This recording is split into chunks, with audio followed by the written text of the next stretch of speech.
You talk about seniors. I know it hasn't been that many games for you, but playing with a guy like Colton McKivitz, just what did he bring to this team, and what was he like to play with? You know, Colton's the most consistent guy I've ever been around. Every day he's the same. He's the same, and he gets after it and he grinds. Every game, he does his job, and every time I come to the sidelines and I need someone to talk to, he's right there for me.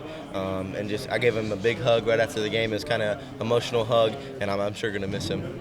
Personally, what did these 4 games that you got to play mean for you and prepare you for next year in this offense and what Coach Brown's trying to do?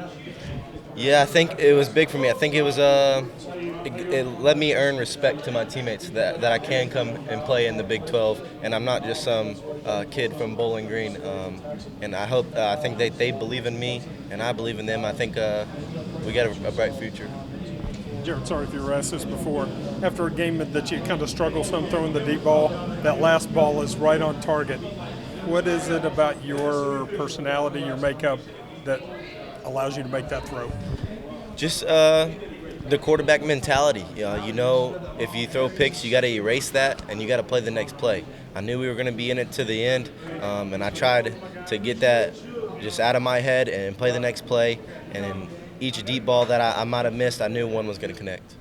Did you see him catch it, or did you get knocked down on that one too?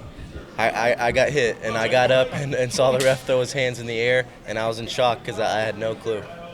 Did it feel good when you threw it? I mean, sometimes those feel really good off your hands. Yeah, it felt good off my hands. I knew it had a chance, but it was really good to pop up and see his ref throw his hands up, and Iggy made a heck of a play on the ball. Was he working out the slide on that one and doing a twist out? Yeah, it was a trip, so he was the guy in the middle, Okay. and he kind of just ran an inside fade. It was one-on-one. Yeah. I've seen that play, I think, against Baylor, and you guys said it was a pretty standard play that you guys have worked on. And that's what some of the plays George scored on too. Yeah, okay. Yeah. He was George got a concussion, so he's just in replace for George. Mm-hmm. So basically just made the same plays as George was making. Wow. Yeah. You talked about earning respect. How much does a game like this you think help that when you were not at your best, certainly in the first half, and you still win? I think it's just a testament that I can bounce back. Like things like throwing 3 interceptions don't affect me, and I'm gonna fight till the end. And then the false start, that looked like that could have been a big moment. Yeah, that was all my fault.